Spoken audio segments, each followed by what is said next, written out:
Hey, Pete here from RC Car Action, and you may recall an earlier video I did where we looked at this. This is the Hyper Tough lithium-ion screwdriver from Walmart. It's only 4 volts, but it's also only 15 bucks, and for 15 bucks, a pretty okay tool, especially if you're not sure how often you will use a power screwdriver for your RC stuff.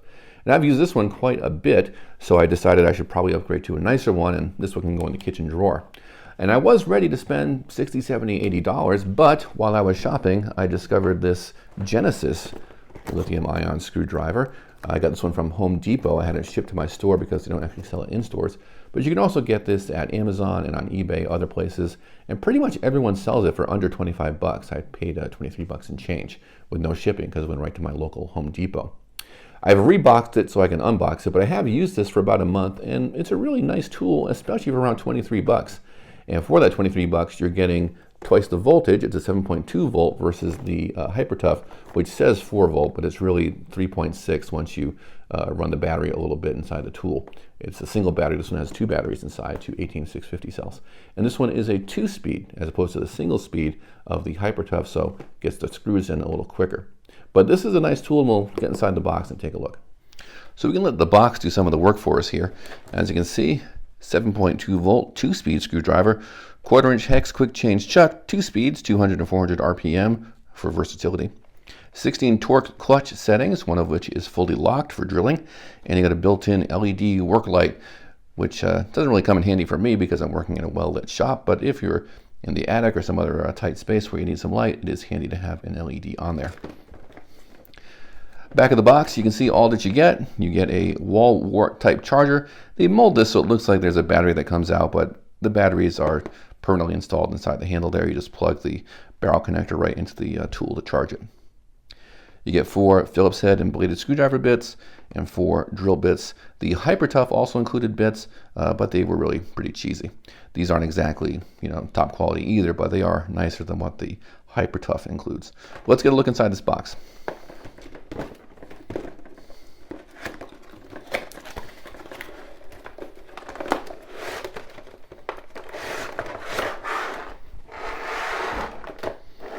Got a clamshell thing here. And the tool itself has a nice high quality feel to it. It does not feel like, frankly, a $25 tool. This feels not as nice as a full-on Milwaukee or a Makita or something like that, but it doesn't feel cheap. It does feel like a tool that's going to last you a long time, and I have been using it for about a month or so, and it is holding up very well. It still feels as tight and ready to go as it did when it was new, and you can hear it's got a nice smooth sound. It's not kind of notchy or grindy or just cheap sounding. It is not super fast. It is twice as fast as the Hyper Tough because it's got that 2-speed in there. So not super fast, but faster than the Hyper Tough. Not as fast as a 12 volt or a higher voltage tool, but it gets the screws in quick enough. And again, I got to keep going back to that $23 and change price point. Now about that 2-speed, it really is 2 speeds in that you've got a transmission inside there, a gearbox that is altering the bit speed. At first I thought, oh, 2-speed, it's got 2 batteries in the handle. That means first gear or first speed is just 1 battery. You move over to the second gear or second speed and you've got both batteries in series. I get it, but no, there is actually a gearbox in there. There's first speed, there's second speed. And as the instructions for the tool note, because you are changing the gear ratio, you are also changing how much torque is applied. So you'll get more torque in the low speed than you do in the high speed. I just leave it in high speed because 1, I want to get the screws in faster, and 2, it reduces the amount of torque, which really makes it ideal for RC stuff because the clutch will clutch out when it's on the number 1 setting, I find, for any screw that's you would find in a 10 scale model. And of course you can increase the torque if you need to get it tightened down. But the Hyper Tough was a little heavier and would tend to strip out screws unless they were a larger size. The typical 3mm screws would strip out. But for this one, the clutch is actually effective, which is nice. It speeds things up. The wall charger, of course, is nothing unusual. This one puts out output 300 milliamps. It's a 1300 milliamp battery. inside the charger, so it does not take a long time to charge. And being a lithium tool, it stays charged a long time, and more importantly, if you don't use it for a while, when you go to grab it, it will still be charged up. And you can see your included bits. And it is handy to have these drill bits. I don't drill holes frequently for RC stuff. I'm mostly assembling new kits and working on ready to run and stuff for RC car action, but these do come in handy. And these bits for Tamiya models and other times where you need a bladed or a Phillips head screwdriver are handy, and I like that they give you the longer shank style. The Hyper Tough included the really stubby type, and the longer reach ones are nicer to have. I am using these dynamite bits.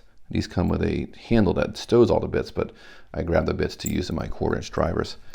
And unlike the Hyper Tough, which has a magnetic collet, this one is mechanical. So you pull that back to put the bit in, and that holds that can't come out. And I'm going to go ahead and grab my Viterra Camaro SS, and we'll just run a few screws out and run them back in to show you how that clutch works. So here we have our car.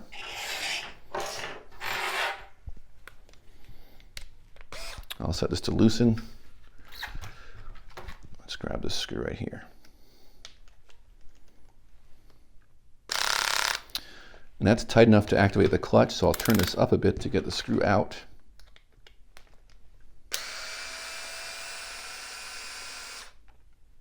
Now I'll set it to tighten and let me reset the clutch so I don't strip it.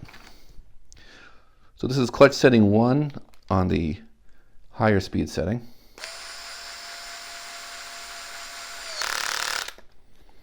And I'll grab my MIP driver and just check that tightness. And I can still give it another 1/8 turn or so, and it wouldn't be stripping out or too tight.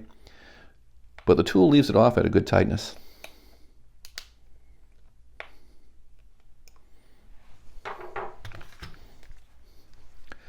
So again, for 23 bucks and change, I'm pretty impressed with this Genesis 7.2 volt lithium-ion screwdriver.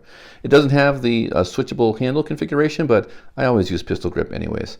And I gotta go back to that price, you know, for 25 bucks or less, this is a nice tool. So look this up on Amazon, at homedepot.com, or on eBay. And if you want to add a power driver, a nice power driver, to your tool lineup inexpensively, this is a pretty good way to do it.